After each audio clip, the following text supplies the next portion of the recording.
में फरमाया अर्रिजालु कव्वामूना अलन निसा, फरमाया घर का सरबरा मर्द को बनाया, घर का बड़ा सरबरा शोहर को मर्द को बनाया, इसको बनाया सरबरा और उसको फरमाया काने दाकिन, तूने इसकी फर्मा बरदारी कर दी, इसको सरबरा और उसको मुती बना दिया। एक स्कूल में प्रिंसिपल कितने होते हैं? अगर सारे प्रिंसिपल बन जाए तो स्कूल चलेगा। तो इसको सरबरा बनाया और उसको कहा तूने इसकी फर्मा बरदारी करनी है और सरबरा बना के ड्यूटी भी बता दी। फरमाया बिमा अनफकू मिन अमवालिहिम, सुक्ति सरबराही नहीं, फरमाया तूने अब खर्च करना, खर्च करने की जिम्मेदारी तेरी है। ये फरमा के एक और मकाम पे फरमाया सूरह बकरा में वलिल्रिजालि अलैहिन्ना दरजा, एक दर्जा मर्दों को औरतों पर फजीलत दी है।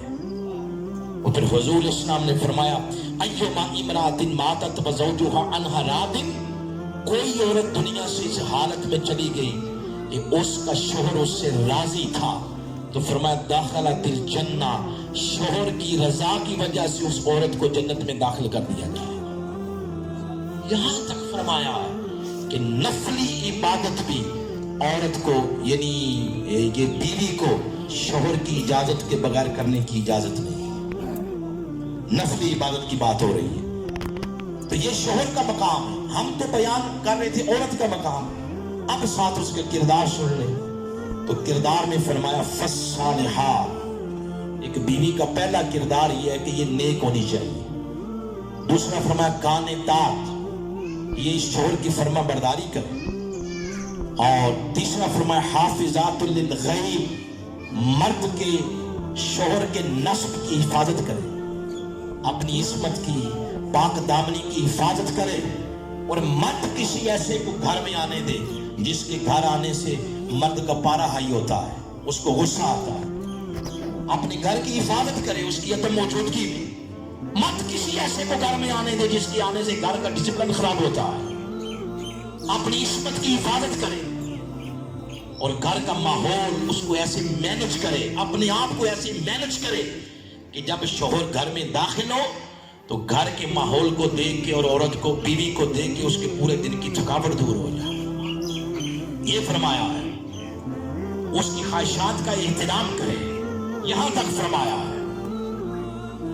और फिर मर्द को भी चाहिए, शोहराने मोहतरम को भी, वो भी बने सवरे तो इनके लिए बने सवरे,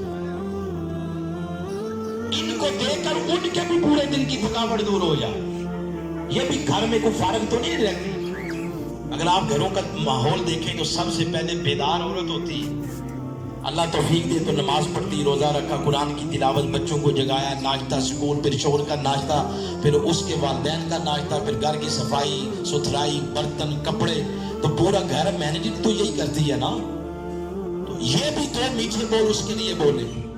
ये दोनों पहिए जब इकट्ठे चलते हैं तो गाड़ी में बैलेंस रहता है, तो जब अनबैलेंस हो जाए तो जरूर इनमें से किसी एक का कसूर होगा। तो फिर ये है, फिर नरम रवैया रखे। बड़े बड़े ऐसे मर्द हैं जो बाहर की दुनिया में मशहूर है कि इनसे बड़ा हुस्न सलूक वाला कोई नहीं, बड़ा नरम बोलते हैं, मगर जब घर में दाखिल हो तो पता चलता है कि फिरौन आ गया घर में। बच्चों के साथ भी ऊंची आवाज, औरतों के साथ भी ऊंची आवाज, कपड़े पे दाग क्या लग गया कि तलाक तक नौबत पहुंच जाती है, मिर्च मसाला क्या तेज हो गया कि बर्तन ही तोड़ दिए। हुजूर इस्लाम ने फरमाया तुम में से सबसे बेहतर वो है जो अपने अहलो अयाल के साथ बेहतर है।